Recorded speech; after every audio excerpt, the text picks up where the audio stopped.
Hi, it's Richard Harfield from hwaudio.co.uk here. Today I'm going to introduce you to the Dynacord CMS 600 Mark III mixer, which is pretty much the same as well as the Dynacord PowerMate 600 Mark III, except that the PowerMate has an amplifier and a couple of little extra bits on it. Other than that, let's get into it. These Dynacords are designed to sound good straight out the box. Okay, so if we just turn it on here, and it will just run through the startup menu, you'll instantly see that on the effects we have 5 and 55. Basically, it's the best reverb settings and delay settings for general purpose singing. So you've got a bright hall and a delay. You can mix the two together and just give you a great sound. Although there's 10,000 different variations, and of those 10,000 you can actually alter them, the sound that you get with this 5 and 55 is perfect. I would think for 90% of people you don't need to alter it. When you connect up your mixer, first of all, you've got your microphone inputs here. So there's 6 microphone inputs, that's what the 600 stands for, and 6 line inputs. You've also got a switch here, which enables you to switch phantom power. You only need to do that if you've got a condenser microphone that requires separate power. Otherwise, just leave it off. In normal circumstances, it won't do any harm, but if you're using an XLR to jack unbalanced lead, the unit doesn't really like it. So with a standard microphone, say anything like an SM58 or a Electro-Voice ND76 or whatever, when you sing at a decent level, you need about 30 or 40 decibels of gain. So set the control there to about 5 past there. This low cut filter here, if you get very, very low rumbling, you can press that in and that will reduce that. It cuts off at 80 Hz, which is quite low. You've got treble, middle and bass. Now, in most cases, with a balanced PA system, you know, nice, good quality PA system, you shouldn't need to do very much at all, if anything, with these controls. You might want a little bit of treble, you might want a little bit of bass, you might want to take it off, but everything is in moderation. You don't need to do a lot because the sound of the mixer is superb. Coming down here, this is the amount on each channel of the effects. So you probably turn it to, again, about 5 past. We'll go into some more of the settings later, because you can actually check that you are actually getting the right signal with using the PFL buttons. Auxiliary, that is for either another monitor or another effects unit, but most people won't use that. And then monitor is a dedicated monitor channel. So if you've got a powered monitor on the floor, you can set the amount of each channel that you want coming through the monitor. So maybe on the vocal channel you might want that much, but maybe on the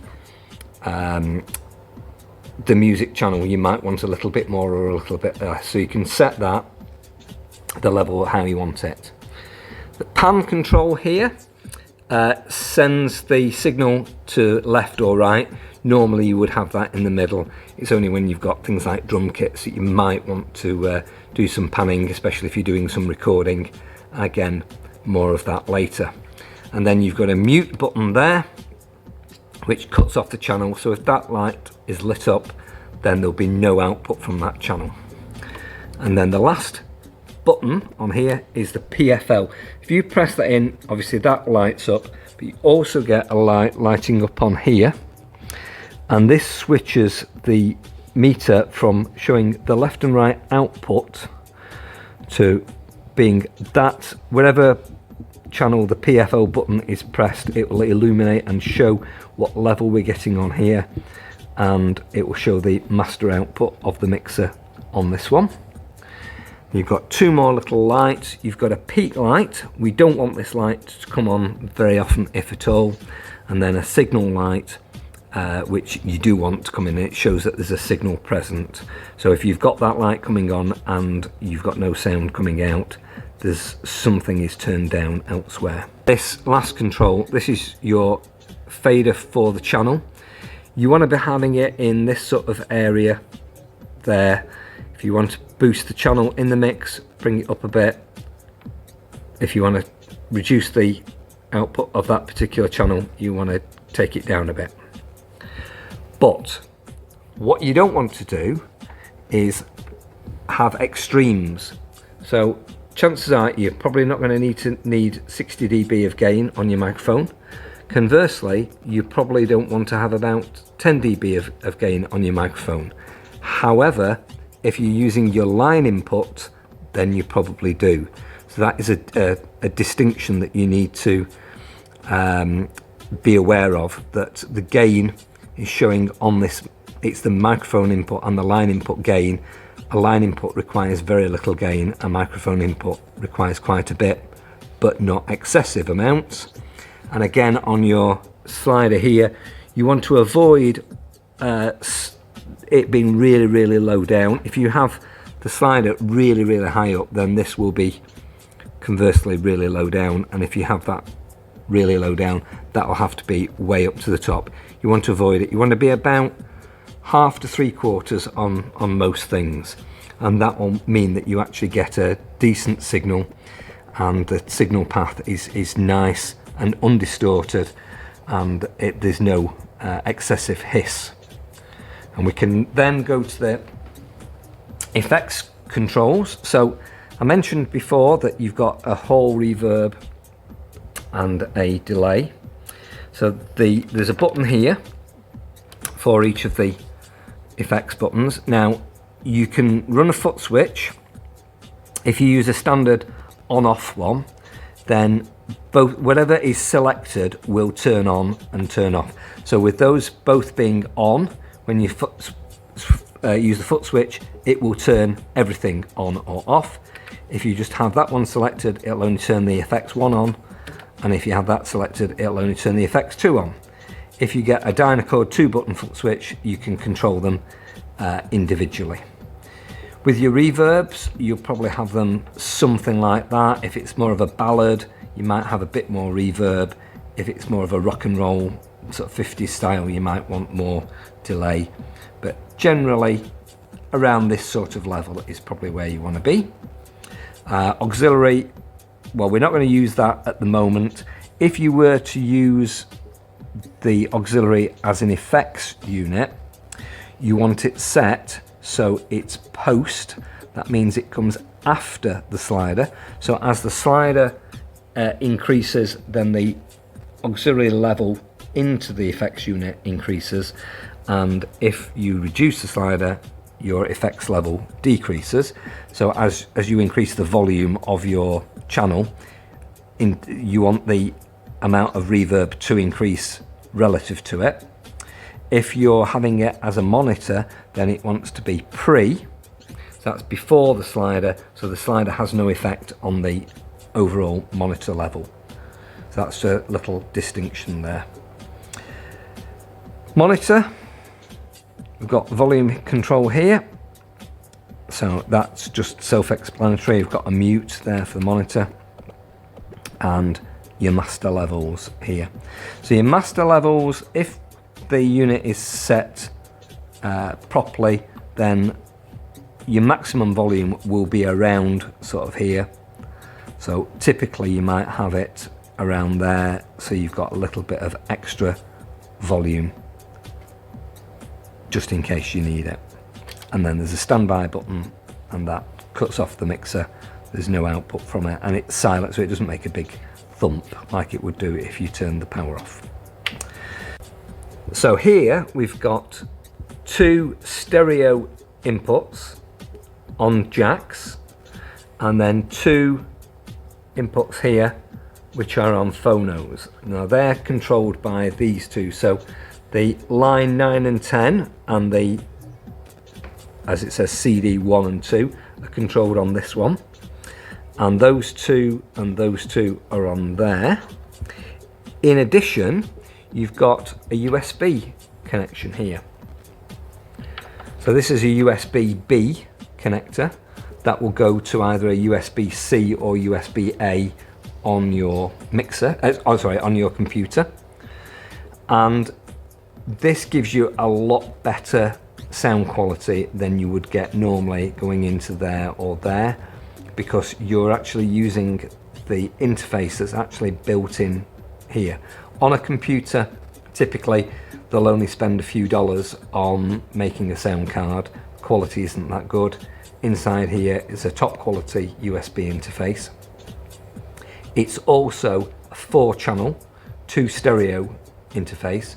So if you're using a program like Virtual DJ, which enables you to either have deck 1 and deck 2 or karaoke and music, you can actually have deck 1 on here and deck 2 on there, and you can actually do mixing on the mixer rather than having to rely on doing it on your computer or on an external interface like DJ controller. So you can actually do it on there, so it means one less piece of kit that you have to carry about. Setting this up is quite simple. Just go to Dynacord.com, look for CMS 600 or PowerMate 600 and download the ASIO interface driver for the particular computer you've got. If it's a Mac, then download the Mac one for whichever version of the OS you've got. And again, with the Windows one, there's Windows 10 64-bit or 32-bit. Just go into system preferences and check what your particular computer is. Download the software, and then open the software and follow the instructions for installing the mixer to it. It tells you what to do. It's very simple, and that means then you can play your music back through this interface with your volumes here, and the quality is a lot better. The headphone output isn't ideal. Use this interface that's built in. We have a graphic equalizer here. My advice is don't touch it. Quite often you'll see people making a smiley face on it like that. That's great for a 1980s hi-fi system, but it has no purpose really here. It will only give you feedback and potentially, not a good sound.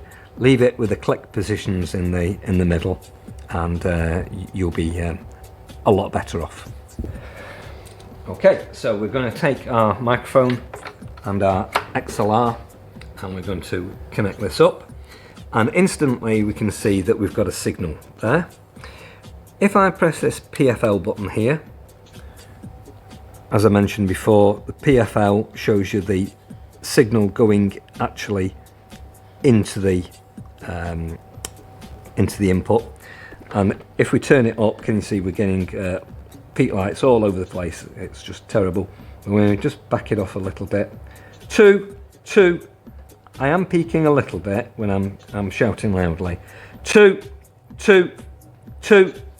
Peaking a little bit. So probably on this microphone, it is neodymium capsule microphone, so it's a little bit hotter, a bit louder than an SM58. So on this one, we want to be about halfway. Okay. I don't know if you noticed, but also the peak lights were lighting up on the effects. So again, we don't want that. So we'll back it off a little bit. That's probably all right now, because we're not getting the peak lights coming on, and we're not getting the peak lights coming on here either. So I can knock that off. And when you look at the actual overall output of the mixer, there's very little coming out of it. It's when we've got some music coming through it, obviously we'll be able to turn the volume up, if you can see. 2, 1, 2, 2, turn it up and turn it down. We're not getting very much at all, in fact nothing. So there we are, that's setting the microphone input. Let's set the music input. What I'll do with this one is I will show you with a phone device. So now we're ready to connect up to our PA system. So we have our PA system connected to the other end of these cables here. And I bring up the volume there. 1, 2, well that's working. And we have our music there. So we can set the balance between the two together so you can get a nice level for singing, and then this is your master volume up and down. So that's nice and simple, and you can see that there's going to be no red lights. It's going to be absolutely perfect. So there's a couple more things that I need to show you on here. If you press that parameter button in, you can edit the effects 1 and 2. The auxiliary mode, you can change this setting here via the control. It's got some effects control via MIDI. If you're a keyboard player and you want to be able to change the effects via MIDI, you can do that. And we've got device setup, which is what I'm going to show you. So you can set the display brightness, the screensaver, but you can personalize this as well. So at the moment it just says CMS, but if you want to put, say, Julie CMS, you can do that just by changing this and modifying it here. Let's go lowercase. So that's convenient if somebody has just taken it and you say this is mine and they say no it isn't. You've got a bit of time before they actually change it, and they probably don't even know what they're doing with it. So you can do that. If you make a mistake, you can just go back and don't bother saving it. So that would show you how to do that. Press escape to go back, and you go back. Like it says Julie now, so it obviously remembered it. I didn't have to save it. One more thing that the PowerMate has that the CMS doesn't have, apart from 2x1000 watt power amp, which will run down into 2 2/3 ohms, so that's 4 8-ohm speakers aside, is that there's also a bass boost feature that's built in it, which is accessible via the parameter button there, and it enables you to boost the bass just before the cut-off frequency of a typical speaker, and gives you a really good thump sound, really good bass sound, without wasting lots of power that you would get if you just turned the bass control up. It's got a nice feature, and that what makes a Dynacord power amp sound so good, that the fact it's got that feature built in. So it's very good for using with just a pair of 12-inch. You can get a very good sound with the powered version. So the PowerMate 600 Mark III and the CMS 600, pretty much the same. The CMS has got this black finish, PowerMate has got a grey finish. There's the extra feature for the bass boost on the PowerMate, and the PowerMate's a little bit bigger because it's got the power amp underneath it, and that's 2x1000 watts, but otherwise they're the same.